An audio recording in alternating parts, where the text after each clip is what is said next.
Tonight, you'll hear what Ezra had to say from our town hall on Western separation in Red Deer over the weekend. Then, journalist Sue Ann Levy takes down Netflix's unfair and one-sided documentary about troubled Toronto mayor, the dearly departed Rob Ford. It is June 19th, 2025. I'm Sheila Gunn Reid, but yes, you are watching the Ezra Levant Show. Shame on you, you censorious thug.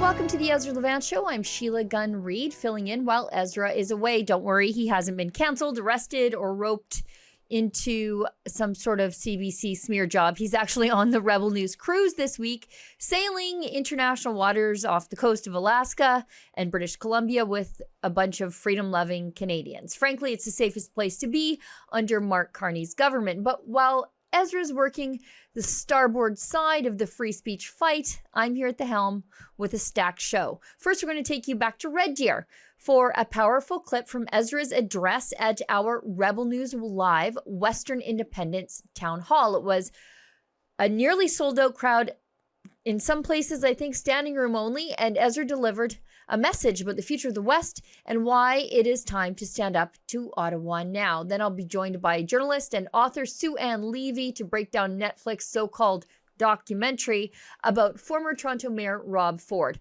Let's be honest, it's less about telling the truth and more about dragging his name through the mud one more time. But Sue Ann knew Rob. She covered his career, and tonight she's setting the record straight. All that and more coming up right here on the Ezra Levant Show.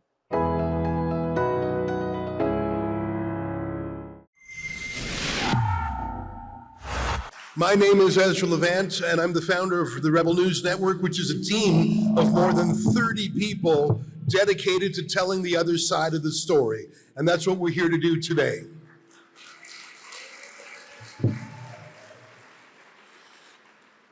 You know, I grew up in Alberta. I went to school in Calgary and then to law school in Edmonton. And I grew up when Preston Manning was trying to fix Canada from within. He named the party the Reform Party, and his motto was "The West wants in." And he had a thesis, which was, instead of trying to leave, can we fix it and put that same energy into adjusting the structures and fixing the problems that was pushing Alberta out?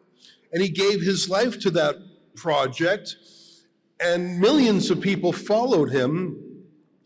I was the head of the Reform Party Student Society at the University of Calgary more than 30 years ago. And here we are today, and did we move the ball forward? Did we fix anything, or have all those essential problems remain the same despite his good faith efforts, and despite, for example, the 9 years that an Albertan, Stephen Harper, was the prime minister?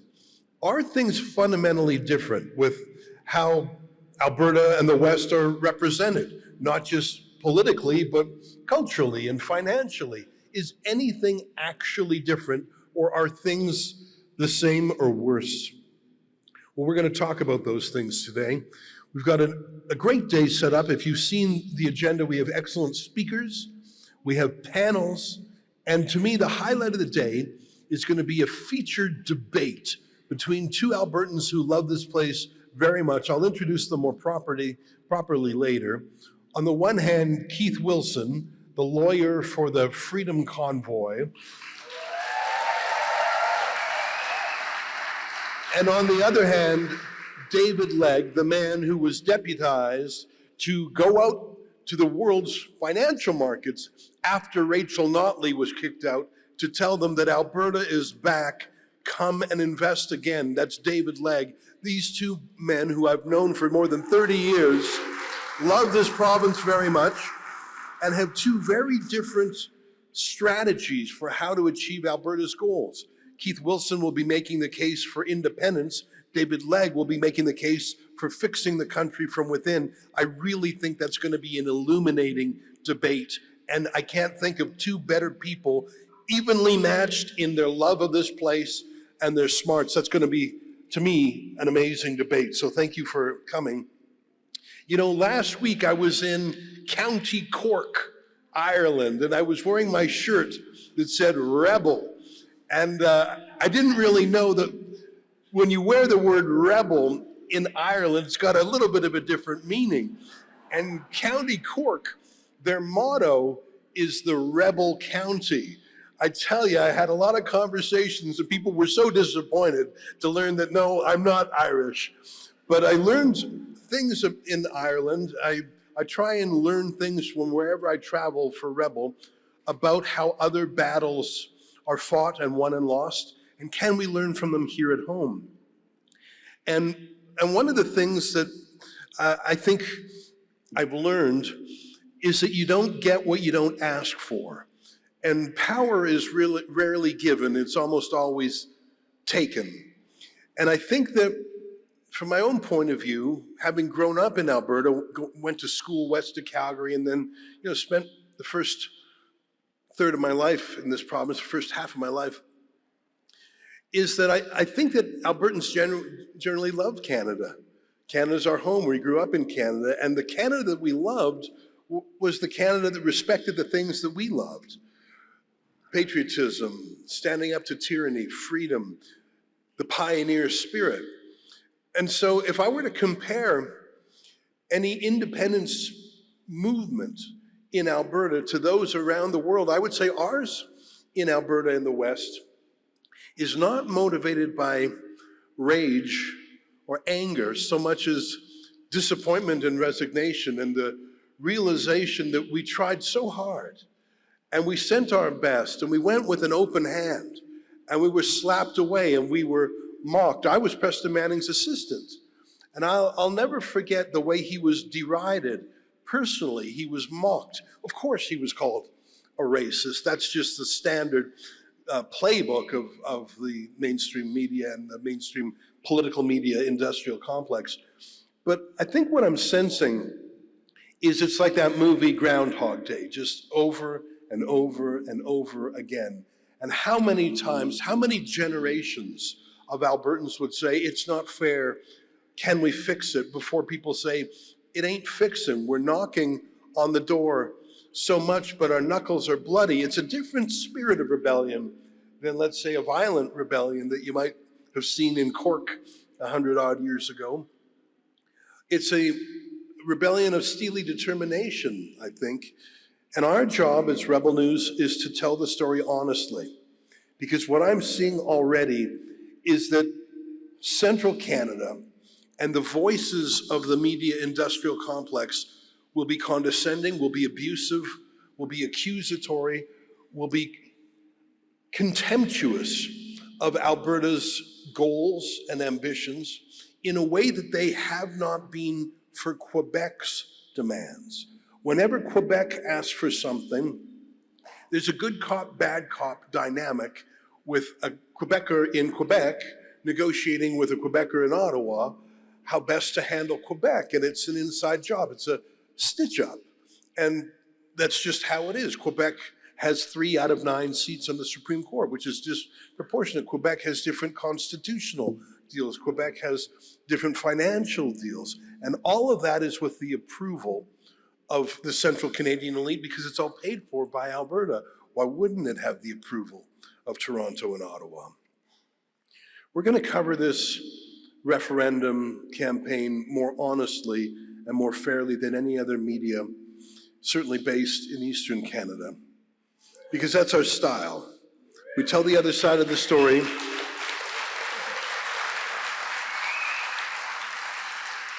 There are some other independent media in Canada, and I'm delighted that friendly competitors of Rebel News have joined us today. My friends at Juno and Countersignal and Western Standard are all here today, and I trust them. Because the media organizations I've just listed have a few things in common, but the most important, I put it to you, is that none of us are funded by the government. And how can you possibly be free to speak freely if you are a news organization whose primary source of funding is the government. Now, by the way, I should tell you, if you remember when you signed up on our ticket page, there were several different prices. There was an early bird price, and I think there was a student price. And I don't know if you saw it, but we had a mainstream media price. Did you see that? It was $1,000.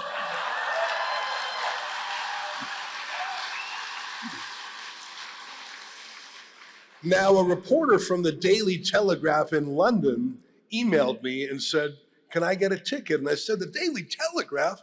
I love you guys. I'm going to give you a 10% discount. But don't tell anyone, it's just for friends. He said, oh, that's nice, thanks. And then he wrote back and he said, and he was shocked by it. And I said, look, you're the Daily Telegraph. Your owner literally lives in a castle on a private island. He can chip in. I don't think he's here, or if he's here, he's undercover. The Washington Post, which is owned by the world's second richest man, Jeffrey Bezos, I think they just sneaked in under a regular ticket price. But that's okay. Hopefully they'll report honestly and accurately what they see here today. But the fact that the Daily Telegraph of London and that the Washington Post of Washington have come here to this modest gathering of severely normal people, I think tells you something. That even if other parts of Canada have their head in the sand, the world realizes that what's cooking in Alberta is enormously important. And I'm not sure if the rest of Canada has wrapped their mind around what's coming yet. It is a fact that there will be a sovereignty referendum next year. That is going to happen.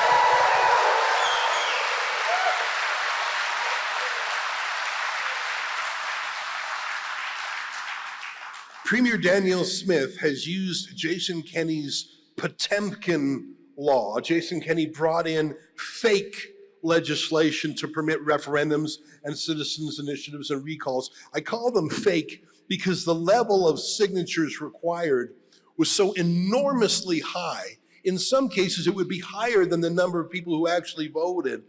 It was designed as a placebo, a trick. Throw some red meat to those rural folks, they'll love this. And if you read the fine print, you'll realize it was a trick. But Danielle Smith took that legislation and said, oh, well, the legislation's already passed. We'll just adjust these insane numbers. Now, all that's needed is 177,000 signatures to be collected over a 120-day period. That's 1/10 of the number who actually voted, not of who could vote. 177,000 names in 120 days? Absolutely doable. This referendum will happen. And I think it's going to catch a lot of people unprepared. I think there's a real chance that the referendum could pass. And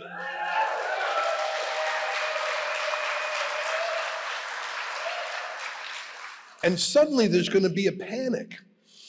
You know, I thought a lot about Donald Trump's attempt to woo Canada by tweeting, "We cherish you." He used that word cherish, didn't he? And I thought it was sort of funny.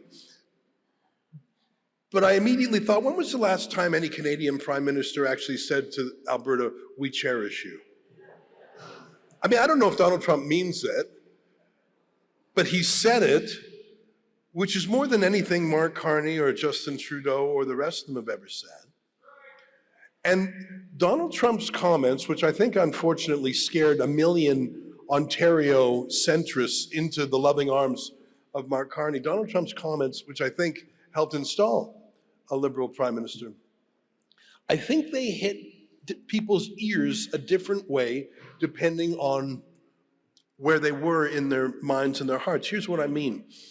And those of you who were in who here was in our Calgary rally or our Edmonton rally last month? Some folks here. So I use this analogy there. Forgive me for saying it again, but I think it fits. Saying to another country, hey, come join us as the 51st state, It's like saying to someone who's married already, ditch that guy and come with me. Like, it's sort of shocking in a way. It's like that old movie from 30 years ago, Indecent Proposal, where Woody Harrelson was offered $1 million or whatever if his wife slept with a rich businessman. An indecent proposal, to be sure. How dare you offer a proposal of marriage? I'm happily married. Okay, stop right there. Hang on a second. You said happily married. And that's the difference, isn't it? For all of those people in Canada who are happily married to Canada, who find Canada the way it is great, they find it emotionally fulfilling, who find it a source of respect, and it would have come across as an indecent proposal. But what if you were so unhappy in your current relationship that you were looking for a way out? Maybe you were even contemplating divorce, and some swaggering guy said, hey, want to join me? I think it lands on the ear a little bit differently if you loved Canada deeply and emotionally, or if those ties that bind have been frayed with abuse over the last generation. If you look at the people in Canada who told pollsters they were most open to Donald Trump's indecent proposal, they were people in the West more than in the East. They were young more than old. They were men more than women. They were people who realized they can't get a fair shake. They were people who can't buy a home, can't afford a home, who maybe would have got a six-figure job in the oil patch, but now they have someone as prime minister who talks about transitioning off oil, who for a decade before he became prime minister was the chairman of something called the Global Financial Alliance for Net Zero. Basically, his full-time lobbying job was to disparage the oil sands and to attack carbon as if some element on the periodic table was some sort of moral enemy. So now what do we have? Another 4 years of this? Another 4 years where he'll play games with, if there's a national consensus, we'll allow you to build a pipeline? That's not what the Constitution says.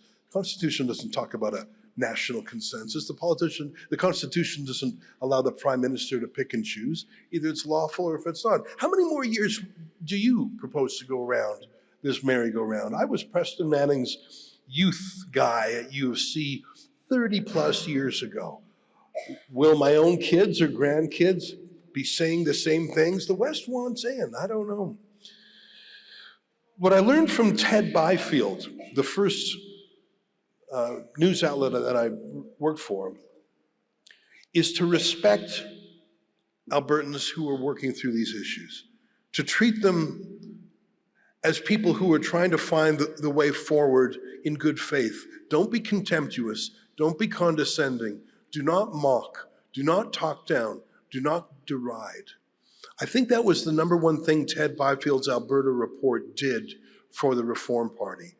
He showed it respect, even if it was amateurish, even if it was not as intellectually, didn't have the same pedigree as PhDs from some Montreal University. If people in Alberta felt a sense of alienation, give them respect, the respect of listening to them. Report on what they say accurately. Platform those people, even if they're not part of your clique, if they're not part of your club. From time to time, I watch CBC's At Issue panel, which is all the political diversity from A to B. It's got Chantal Hébert, Althea Raj, and Andrew Coyne, who, by the way, every year start to physically resemble each other more and more. Rosemary Barton is in Ottawa, Chantal Hébert is in Montreal, so is Althea Raj, Andrew Coyne's in Toronto. They're all related either by marriage or Althea wrote the biography for Trudeau. It's just so incestuous. And it's just this little group of people who all know each other. None of them who, to go west of Toronto, it would be like an old-timey map that said, here be dragons. They don't even know what's west of Toronto. They call that a political debate. Rebel News, our point of view, and I learned this from Ted, was listen to people, even if they're a little bit rough around the edges. If they're speaking from the heart, give them the respect of reporting what's going on. If we can, this is about 600 plus people who have come in, thank you, spent about $50, coming to set aside an entire day to talk about an issue. And I tell you, there have been thousands of Albertans who have had meetings. We were in Regina a few weeks ago. 500 people came out in Regina, Saskatchewan. There is something going on that maybe they don't detect at the CBC headquarters. And Rebel News will host this debate, and we will do it fairly. I'm very excited about the day ahead. We've got speeches, we've got panels, including a media panel. I told you about the great debate. We have a little bit of a kind of trade show at the back. Please make sure you check out the vendors here today. And I think the further you can look into the future, the sharper your decisions today will be. Realize that the referendum is coming. It's a fact, even if Andrew Coyne doesn't like it. Realize that when Central Canada finally wakes up to the fact that the milk cow of Confederation might find Donald Trump's offer enticing, or if not Donald Trump, maybe just wants to be single for a bit. And one of the things I think our panelists will discuss are the differences between being independent, between having some sort of sovereignty association, becoming a 51st state. There's different ways this can go. And by the way, why is it okay for Quebec to figure these things out? Sovereignty association, have a passport and a currency. Like, there's so many questions that can be debated. Why is Quebec allowed to debate that, but no one in Alberta is? If I were to look ahead,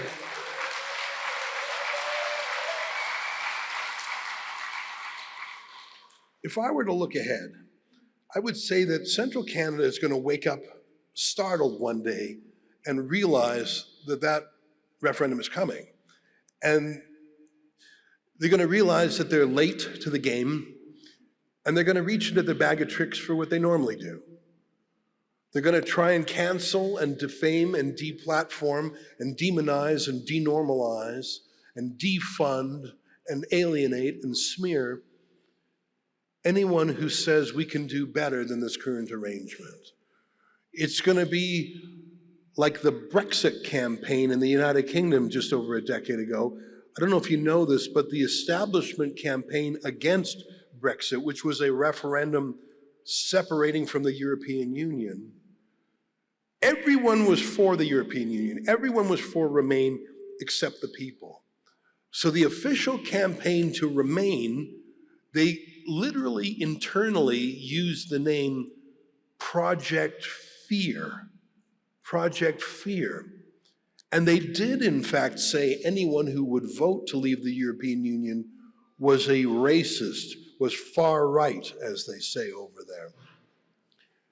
Do you doubt that's coming? Do you doubt that the government-funded state media, and I'm not just talking about CBC, I'm talking about every newspaper in this country that takes Trudeau's subsidy, do you doubt that they will be weaponized against the referendum just as they were weaponized short years ago in the COVID propaganda? Do you remember how uniform the regime media was during the lockdowns? Not a peep of dissent. That's what money does. And imagine the amount of money that will be spent by the government stopping the goose that lays the golden egg from leaving. So understand what's coming and look at how it's been done in other jurisdictions. Learn from those places. That's what I want to do today. I want to learn. I want to listen to the different points of view. I want to go straight to the horse's mouth. I want to hear it from the horse himself. I don't want to get my news through the CBC. I don't want to figure things out with the coaching of that regime panel of Andrew Coyne and all those. I want to get to know the people directly. And I want our team of journalists, led by Sheila Gunn Reid, our chief reporter,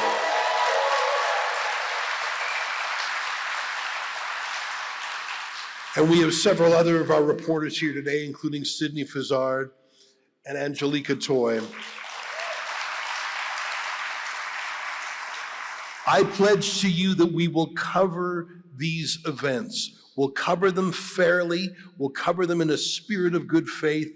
We will not mock or deride.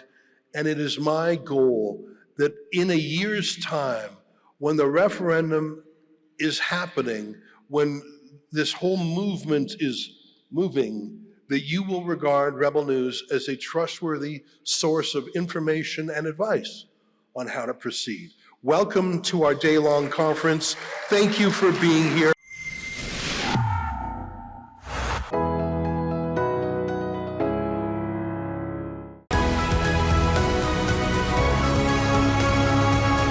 Have you folks seen the new Netflix documentary on former Toronto Mayor Rob Ford? If you consume the mainstream media in Toronto, it's described as worth a watch. They say a Rob Ford documentary just dropped on Netflix.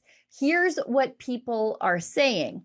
Now, someone I know and trust does not describe it as worth a watch. She describes it as Netflix trash that made her want to cry, and it sourced the vipers who drove Rob Ford into an early grave. Joining me now to discuss Netflix trashy documentary and her recent op-ed in Juno News is Sue-Ann Levy. Sue-Ann, thanks for coming on the show as I fill in for Ezra over the next few days. Tell us, you watched the documentary, so we don't have to. Break it down for us. Well, I forced myself to because I knew it was coming, and then I saw it on my own Netflix screen being promoted, and I forced myself to watch it last night, and it was every bit as bad as I expected it would be.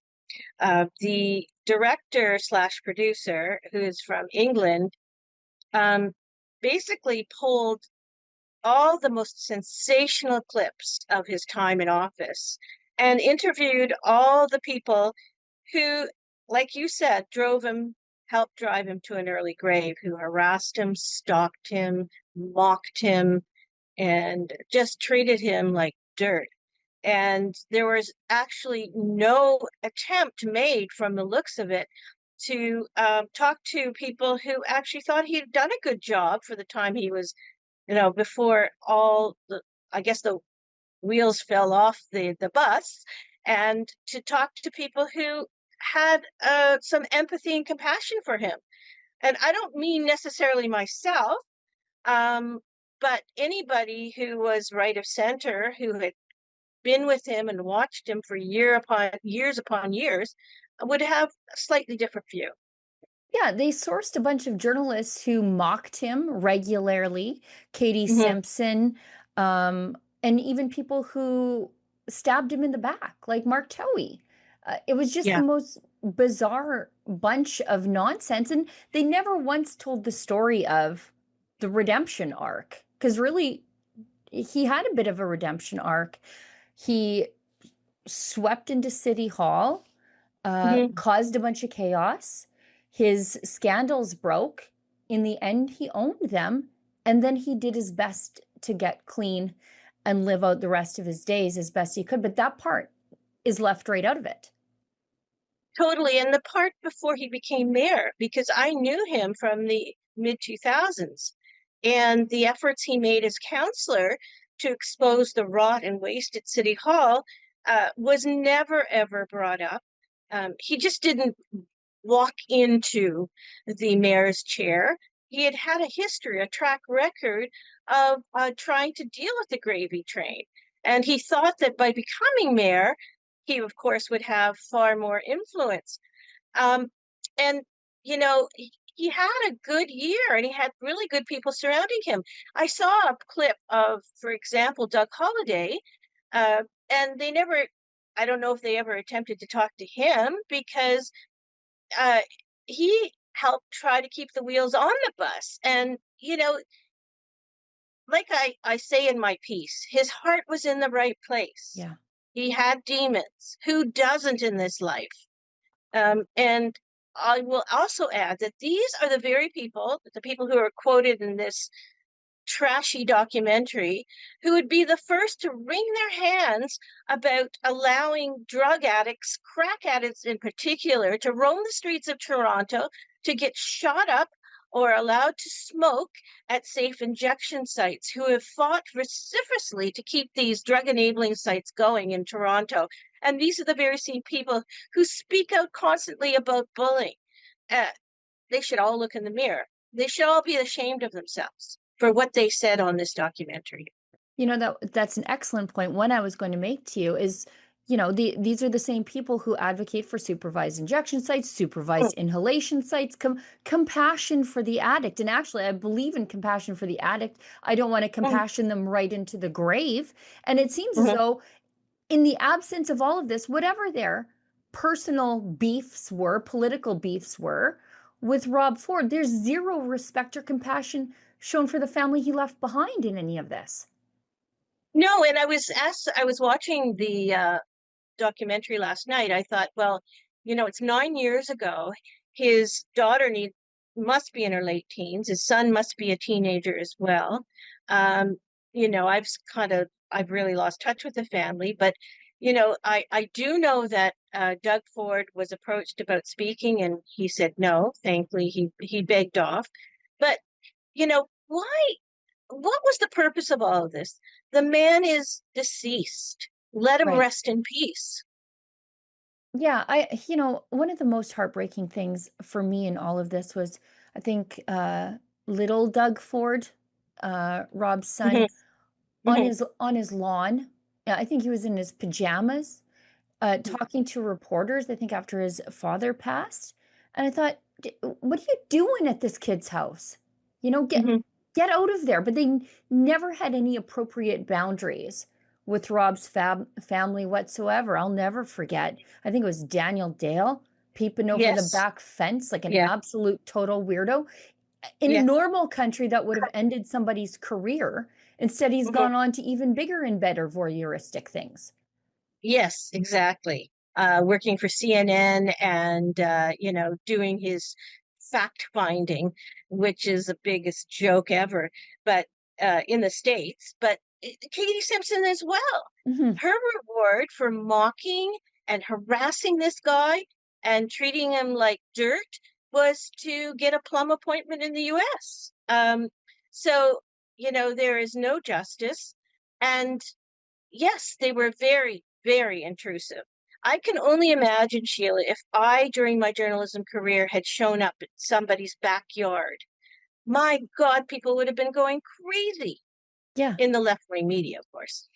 These people really did make a career on Rob Ford Hmm. and exploiting Rob Ford's Hmm. troubles and the troubles of his family Hmm. to make their Robin Doolittle wrote a book, as you rightly point out in your piece, Right, um, right. to line her pockets on the misery of the Ford family. Katie Simpson, as you said, I think Mark Toohey. Mark Toohey same wrote a thing. book too. Yeah, yeah. The narcissistic opus about how he tried to help him. I Mm-hmm. mean, yeah, these people are shameless, absolutely shameless. Now, when I did my book Underdog in 2016, I felt it really important to do a chapter to set the record straight. And my publisher said it was one of the best chapters ever written about Rob Ford because I showed some empathy and compassion towards him. And that's the only reason I say that. So, who's missing from this documentary? You knew Rob Ford back then. Mhm. Who Mhm. could have provided at least the remotest sense of balance in all of this? Anyone that I worked with at the Sun who covered City Hall, and not like I said, it could have been me, it could have been others who were at the City Hall bureau during Rob Ford's time. I even saw some of them on the videos. It could have been somebody who was on council who supported him, his closest allies like Doug Holliday, like Case Oates. I mean, these people did experience the craziness, but they also knew that, like I said, his heart was in the right place. And when you look at Toronto now, post Rob Ford, It's a mess. It's a train wreck. I don't think Olivia Chow could do worse if she tried. I saw a clip of her today where she's bragging about Toronto being the fastest growing city in North America. That's a problem, sister, that everybody is Yeah. landing at Pearson and claiming refugee status, and then you don't have a place to put them, and you don't have roads for them to drive on, and houses and hospitals for them to have. I mean, I just look at the mess Mhm. since Rob Ford. Sure, he had Mhm. his problems, but he did his best to keep the city of Toronto uh, be the best that it could possibly be. I think he, as you say, his heart was in the right place. Well, he tried to stop the waste and mismanagement and the Mm, corruption at City Hall, and the left, of course, did not like that one bit. And he had an affinity, as I say in my column, to the common man. And he had no problem going and knocking on people's doors and trying to help them. Sometimes we said, well, you're a mayor, you shouldn't be doing that. There are other people to do it. But frankly, a number of the um, councillors did not respond, were not retail politicians, didn't care about their constituents, just cared about getting reelected. And it was just uh, a totally different person. I think they were very jealous of him, very upset that he was upsetting the apple cart. Does it sound a little bit like what's going on south of the border? Because it reminds me very much. me But too. I'm telling you, Sheila, when I watched that video last night, I was sickened. Mhm. It reminded me of all the awful, awful things that happened over his time in office. I remember them being so, I don't know what the right word is, thrilled, I guess maybe it is, that he was dying. I remember that, just the grave dancing before he was in it. Adam Vaughn was the most despicable character, and thankfully he wasn't in this video, but he, I mean, he used to mock Rob Ford, and he was vicious. And then the day of his funeral, he walked into the church and walked up to the front row like he was his best friend. Sick. And I wrote a scathing column about that, and he was forced to go on radio and defend himself. I Good. mean, it was just disgusting. It was disgusting the way they all treated him. I have two favorite Rob Ford memories, and none of them are of his drama. It was Rob Ford, once he got to City Hall in the mayor's chair, going through the list of things like the cards and the freebies that all the Mhm, politicians get around there mhm, and laying it bare. This is what they're getting while they want more money, while they want more raises, while they want to pad their expense accounts. And I thought, I've never seen this before. They're all getting it. They all have access to the same camera that Rob Ford has. Nobody's ever told the truth mhm. about what they were getting. And then my second one is CBC Radio called him when he was coaching football, and he took the phone call, like the interview from CBC Radio, and then one of the hosts said, you sound like you're distracted, like you don't want to have this interview. And he said, I'm coaching football, like right now. And they were Yeah, sort of taken aback. But for me, that embodies who Rob Ford really was. yeah, Constantly giving back to the community, trying to do as many things and talk to as many people as possible while yeah. exposing the rot. My favorite was the night he won. I was commenting on CBC Radio, which quickly ended as everybody in the media got more woke. But in 2010, I was asked to comment. I was in the studio, and I literally, the hosts and the other commenters who were all, left-wing legacy media turned white. And I'm sitting there going, yeah. I mean, not knowing what was to come, because they were not going to let him uh, govern, like, allow him to pursue his um, mayoralty. They were not going to let him. And even though he had those addictions, um, they broke him down. They really, Yeah. really broke him down. Yeah. Just imagine the stress that he was under Mhm. every single Yeah. day. I know how they would treat me. Oh, for sure. They were always watching, but I'm a strong person. I don't have addiction, so I was able to handle. But I know if somebody has an addictive personality and they, and they really care, like, not that I didn't care, but, he, they knew they were targeting somebody who was vulnerable and they were just waiting like a bunch of vultures to get him. Without, And one of the worst people works for Olivia Chow now, Adam Taylor Freudenthaler. That guy was a vile, vile person. He took him to court, and now he's one of her advisors. So you can naturally. see where they all end up. If you could describe Rob Ford to someone who had never met him in a sentence, Sue-Ann, how would you? Well, it wouldn't be like Katie Simpson or Robin Doolittle in the film. I would say that he was a bear of a man who cared tremendously about the little guy, and he wasn't the least bit homophobic. He was so kind to my wife and I met her during the time just before he came into office, and he was so kind to us. So, the left-wing media did a real number on him about that as well. So, curse to them. I hope karma, I hope there is some karma in this life at some point. As long as they remain awful, you and I have job security. And so I try That's to true. look at the glass being half Yeah, full. that's But very true, Sheila.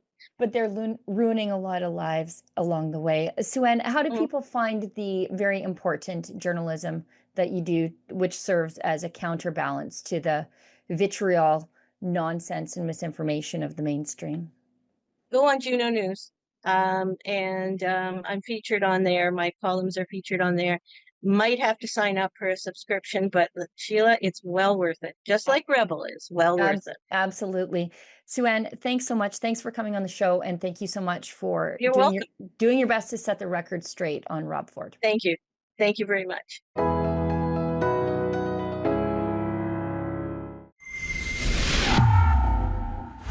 Now, normally we close the show on your letters to Ezra, but I'm not Ezra and I don't have any letters to him today. But I thought I would close the show out on some of our independent journalism from on the ground in and around Kananaskis and Banff for the G7. You can see all of our coverage at g7reports.com, and you can also see our legal battle and support our legal battle to get accredited officially through the Global Affairs Department of the Government of Canada, who were definitely ragging the puck, as they say, to run out the clock to see if they had to accredit us at all at letusreport.com. Now, not all of the action was in Banff or Kananaskis. In fact, very little of the action at all was at the media center in Banff, and I think that's how Global Affairs wanted it.